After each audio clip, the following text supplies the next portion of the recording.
These are the signs that my son and I will be taking up to the Chicago area for the protest against the American Academy of Pediatrics on Wednesday, February 20th. And these are the signs that we'll be carrying as we do this small documentary for YouTube.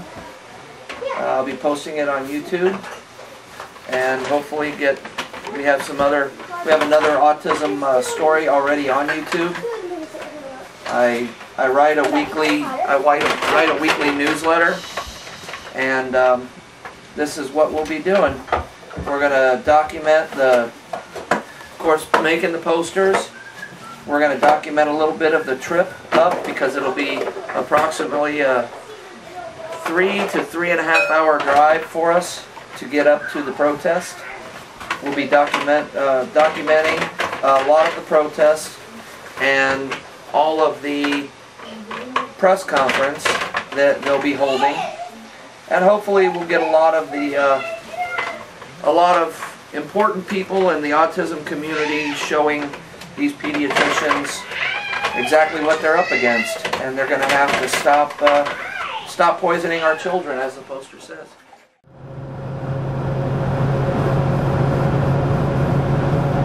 Okay, me and CJ are on the first leg of our journey to the American Academy of Pediatricians rally, and we're traveling right now a little over 200 miles to go to this. We're going to leave early and go ahead and we decided to go ahead and get a hotel room for the night, because for one, the rally is at 7:30 in the morning. It's going to be really cold, and they're calling for snow this evening, so we wanted to be in the snow rather not drive about 1 or 2 o'clock in the morning in the snow. My wife Kim has already talked to a couple of the people via the computer.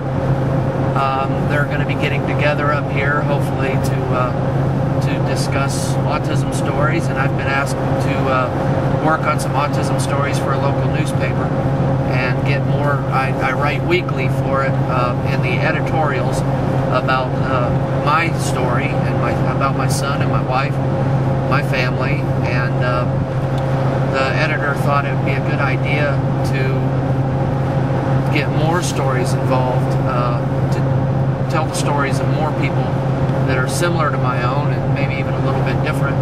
But so many of the stories are similar because of the vaccine issue.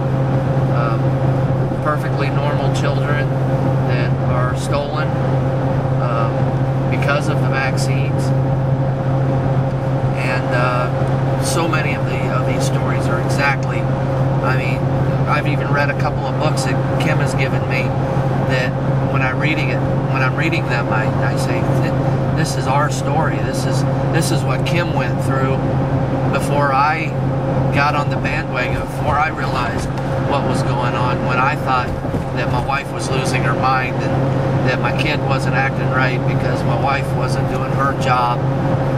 All kinds of silly things going through my head, and a lot of it probably had a bit to do with denial.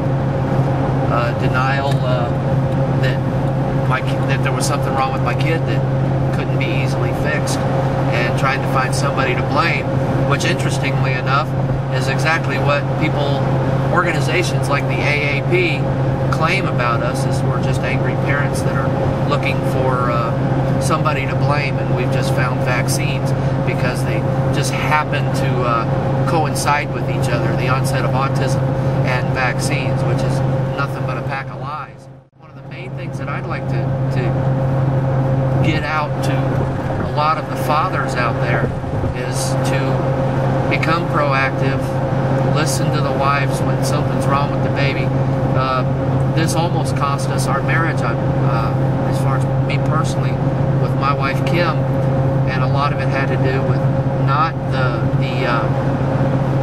autism, but it had more to do with my lack of of knowledge, with my not wanting to accept it, and my wife feeling alone, and her trying to fight not just the establishment and other family members, but to fight me, because I was in denial.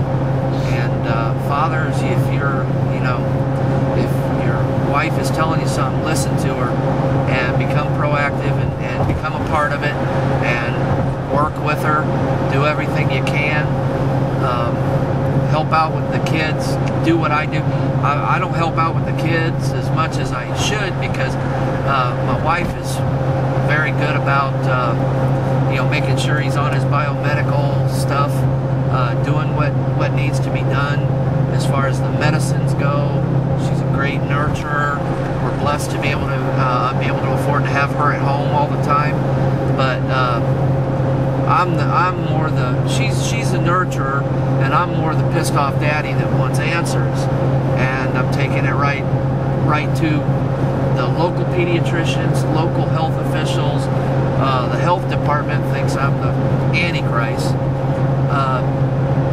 I'm doing my part for awareness, and I think more dads need to get involved and be a part of their kids' lives. So many marriages, they say that 80% of marriages that have adult autistic children end in divorce, and it's hard. It's real hard. You have to put yourself second, third, or fourth. It's not about you anymore. You try to find ways to make time for you and your wife, but it's no better with divorce, leaving your kids and leaving your wife to fend for herself and do all that. It's just put yourself in the background for a while, help your wife recover these kids, and keep a good marriage. That's so much more important than being selfish. And so many men nowadays are pretty selfish. I'm not saying just men. Some women, these kids could be recovered, and the women are too lazy to do it. The women are out there just accepting the fact that their kids are autistic because they don't want to do the GFCF diet, because it's so hard to do, and it's such a life-changing, life-altering experience. You have to change everything about what you do when you're doing something like that, and a lot of parents are just too lazy to do it. But I guess the good thing is the people that I'm going to meet today and tonight and tomorrow that are at this rally are definitely not that caliber of people. They're a much higher caliber of people, because these are people that have taken a stance, are recovering their kids, are fighting the establishment, and Kim and I are really excited about being a part of this.